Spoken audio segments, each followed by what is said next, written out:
우리 주변에는 한때 중병을 앓다가 회복된 분들 많이 있습니다. 불행의 낭떠러지에 떨어졌다가 행복을 다시 찾은 분들도 종종 우리가 볼 수가 있습니다. 그런가 하면 사업에 또한 실패했다가 다시 성공하는 그런 분들도 우리 주변에는 여러 분 계십니다. 여러분, 이처럼 정말 중병을 앓다가 다시 회복한 분들, 불행의 낭떠러지에 떨어졌다가 행복을 찾은 분들, 사업에 실패했다 다시 재기하신 분들, 이분들이 갖고 있는 공통점이 있는데 여러분, 그 공통점이 무엇인지 알고 계십니까? 바로 이분들에게는 어떠한 상황 속에서도 희망을 잃어버리지 않고 이 희망을 지니고 있던 분이었다 하는 것입니다. 우리 인간에게 인생을 살아가면서 가장 중요한 것들이 무엇일까요? 여러 가지 많이 있겠죠? 그 가운데 한 가지, 오늘 이 아침에 저는 이 희망을 말하고 싶습니다. 인간의 그 행복과 성공의 열쇠가 여러 가지 많이 있지만 그 가운데 하나 꼽는다면 희망이 바로 우리들의 행복과 우리들의 성공의 열쇠가 될 수 있다는 것입니다.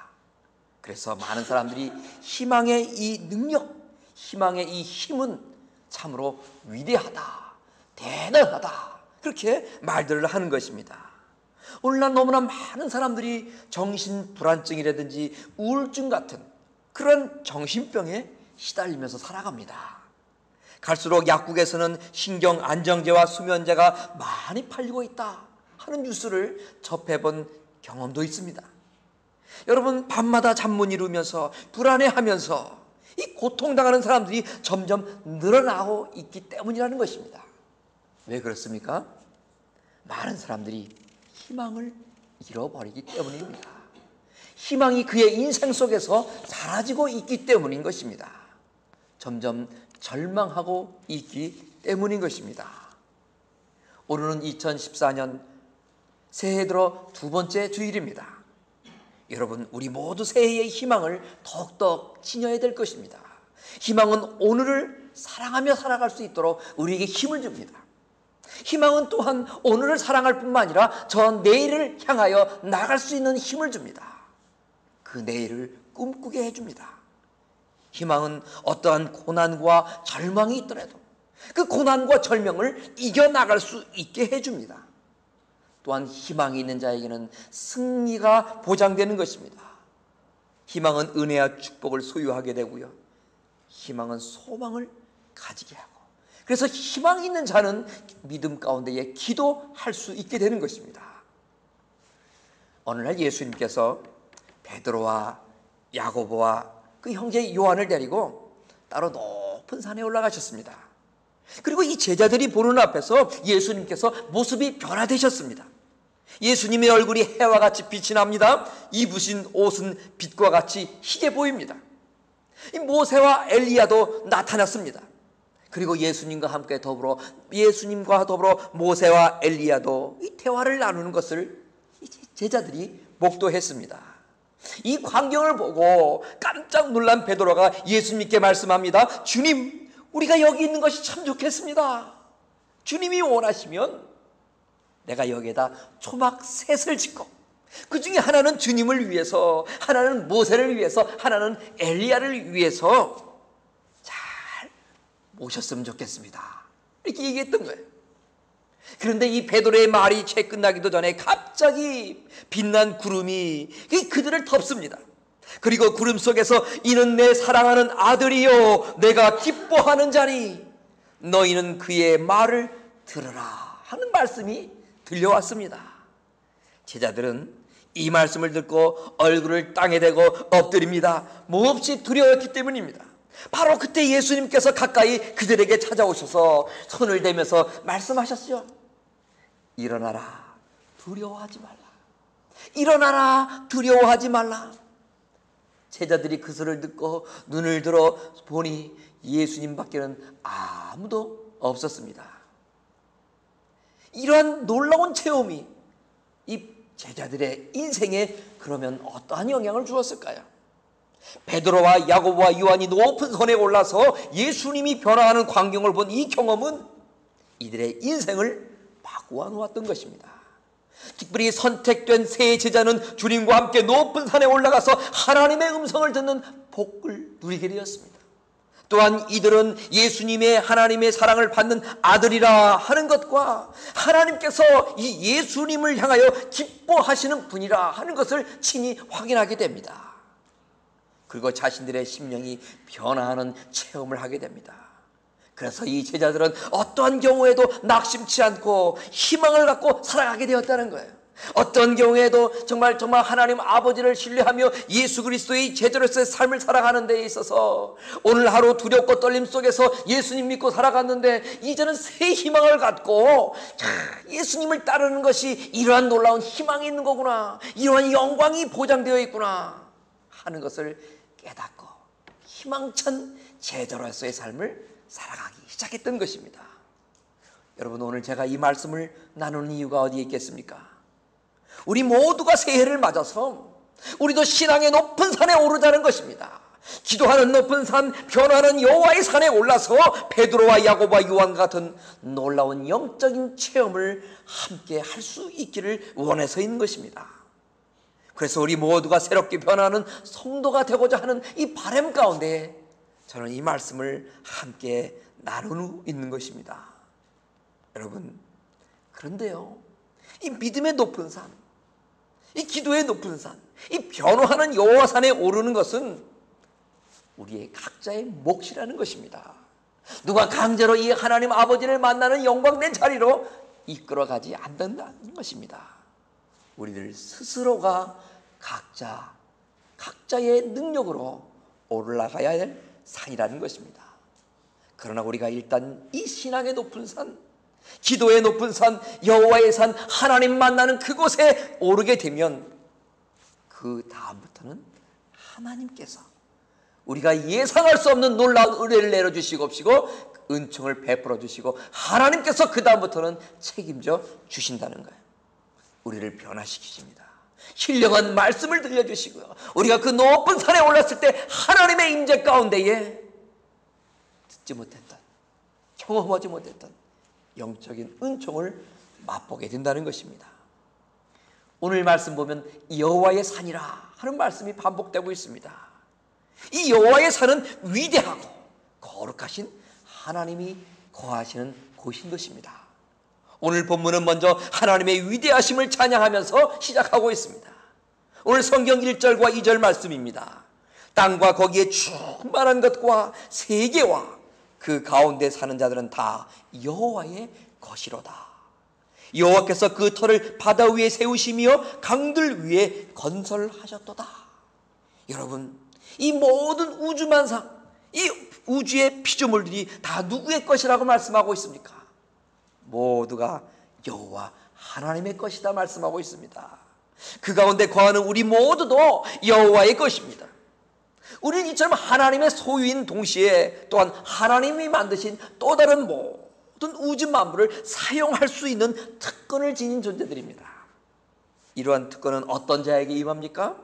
이러한 특권은 어떤 자가 누릴 수 있겠습니까? 바로 오늘 말씀처럼 여호와의 산, 그 여호와의 산에 오르는 자에게 하나님의 이러한 놀라운 은총은 더욱더 주어지는 것입니다. 하나님이 거하시는 곳을 오늘 본문에서는 여호와의 산이라 말씀하고 계시죠. 성경은 산을 상징적인 의미로 오늘 표현하며 사용하고 있습니다. 산은 여러분 생각해 보세요. 크고 듬직합니다. 산은 세상이 아무리 변해도 항상 한 자리에 서 있는 지속성을 가지고 있습니다. 산은 대단합니다. 누가 이런 산을 무너뜨릴 수 있겠습니까? 물론 요즘 기계가 하도 발달해서 산을 무너뜨리기도 할 수 있습니다. 터널을 뚫기도 합니다. 그렇지만 옛사람들에게 산은 도저히 허물거나 무너뜨릴 수 없는 거대한 존재 가운데 하나였습니다. 그만큼 산은 거대하고 요동하지 않는 존재이기 때문에 옛날 현인들은 이 산을 가리켜서 하나님으로 비유하곤 했던 것입니다. 여러분, 우리가 애송하는 시편 121편, 내가 산을 향하여 눈을 들리라. 나의 도움이 어디서 올까? 나의 도움은 천지를 지으신 여호와에게서로다. 노래하고 있습니다.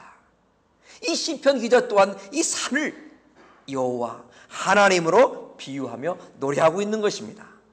이런 의미에서 우주 만물을 창조하신 하나님이 거하시는 곳을 여호와의 산이라 또한 묘사한 것입니다. 오늘 성경 3절과 4절 말씀을 보세요.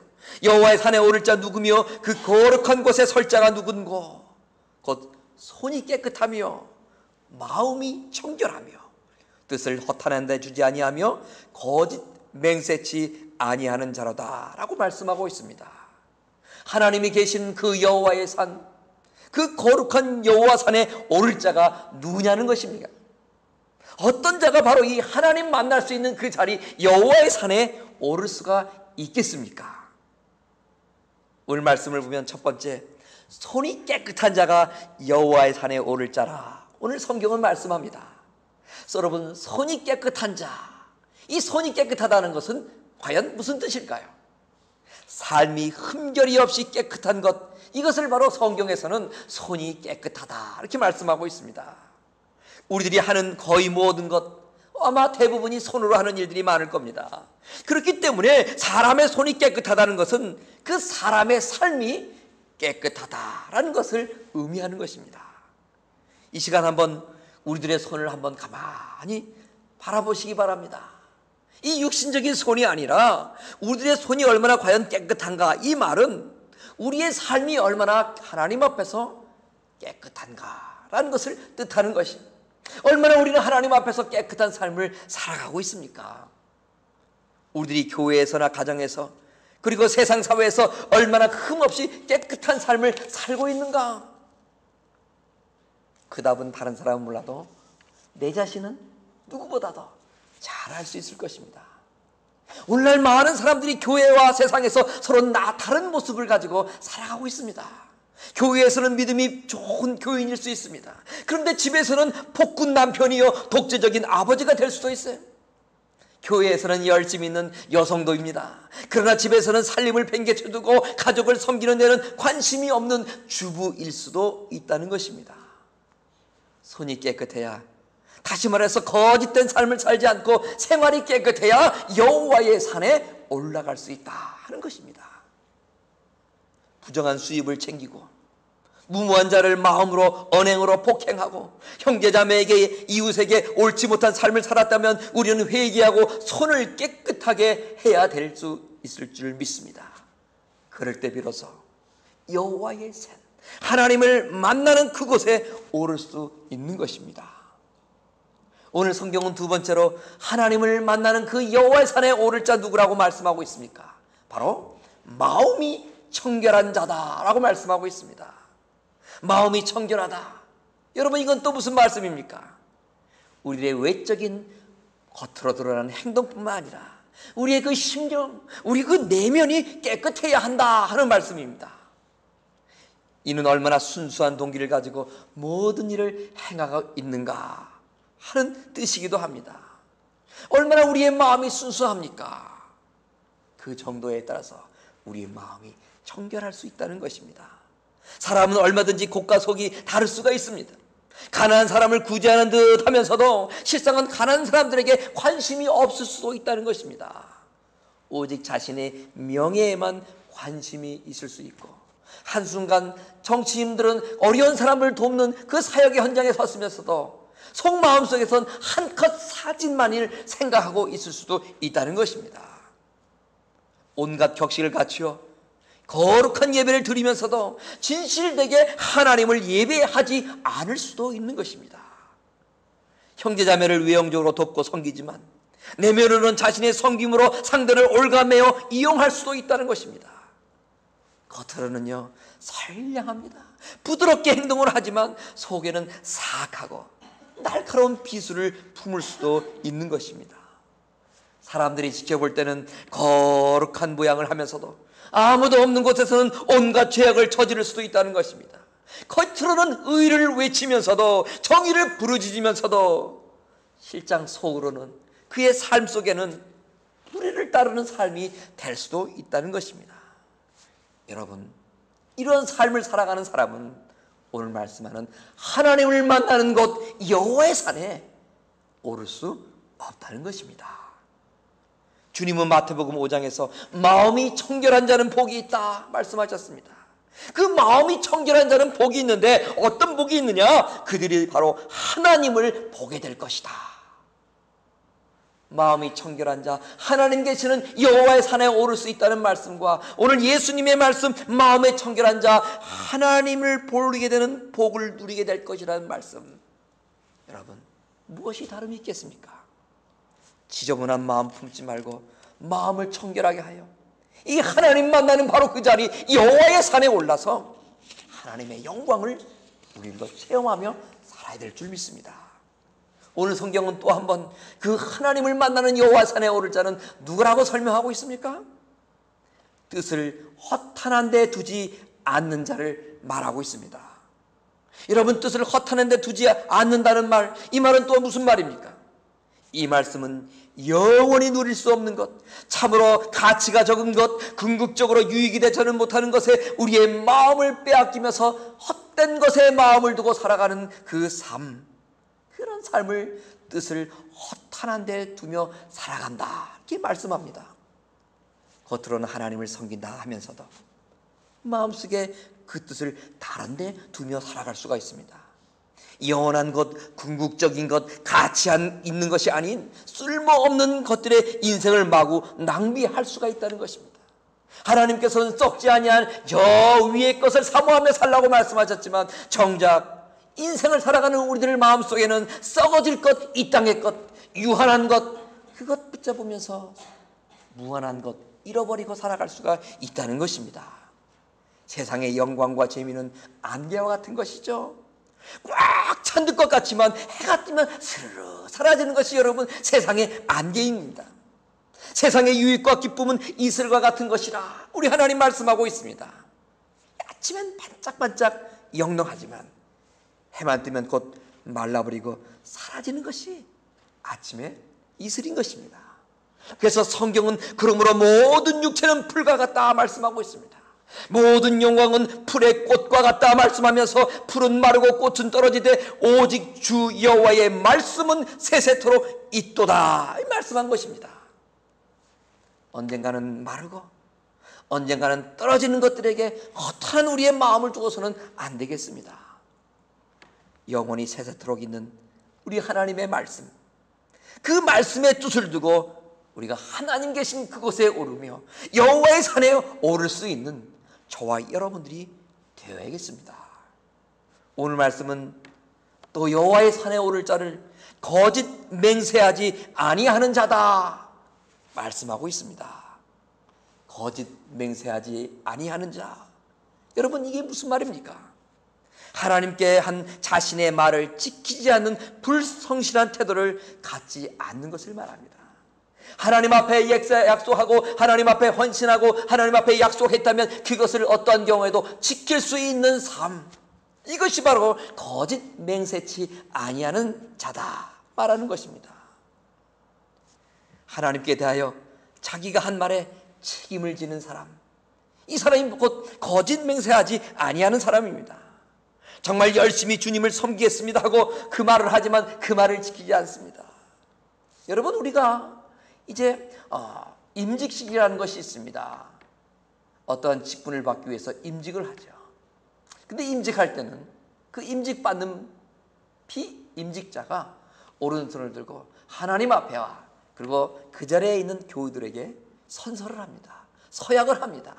그 내용은 여러 가지 있지만 한 가지로 이야기하면 그 임직에 합당하게 하나님 앞에, 그리고 여러분들 앞에, 교회 앞에, 하나님 앞에 그 헌신하겠습니다. 직분자로서 충성하겠습니다. 맹세하는 거예요.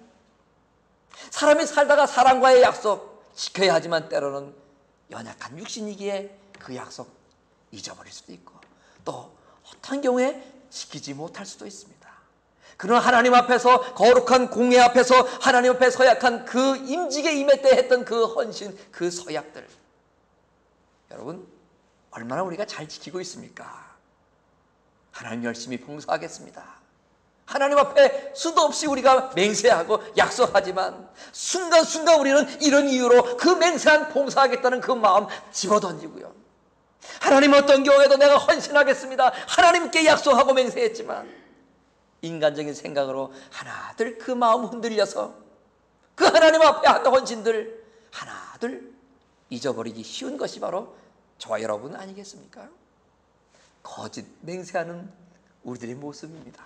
그러나 그럼에도 불구하고 하나님께서는 하나님 거하시는 거룩한 산에 오를 자는 거짓 맹세하지 아니하는 자다 말씀하시는 거예요. 그렇기 때문에 우리는 다시 한번 우리의 마음을 주셔서 하나님 앞에 충성하고 하나님 앞에 헌신하겠다, 하나님 앞에 이 세상 속에서 내가 어떤 사람으로 살아가겠습니다, 그 약속 지키기 위해서 힘쓰고 애쓰며 살아가야 될 것입니다. 하나님께서는요 신실한 사람을 필요로 하십니다. 하나님과 맺은 그 약속을 잘 지키는 사람을 우리 하나님은 필요로 하신다는 것이죠. 하나님은 그런 사람을 통하여 하나님의 큰 역사, 구원의 큰 역사, 하나님의 교회를 통하여 하나님의 놀라운 말씀을 증거케 하시는 놀라운 구원의 방주 안에서의 큰 일꾼으로 삼아 나가시는 것입니다. 여러분, 그러면 우리가 이렇게 여호와의 산에 오르면 어떤 일이 일어날까요? 오늘 성경 5절과 6절은 이렇게 우리에게 말씀합니다.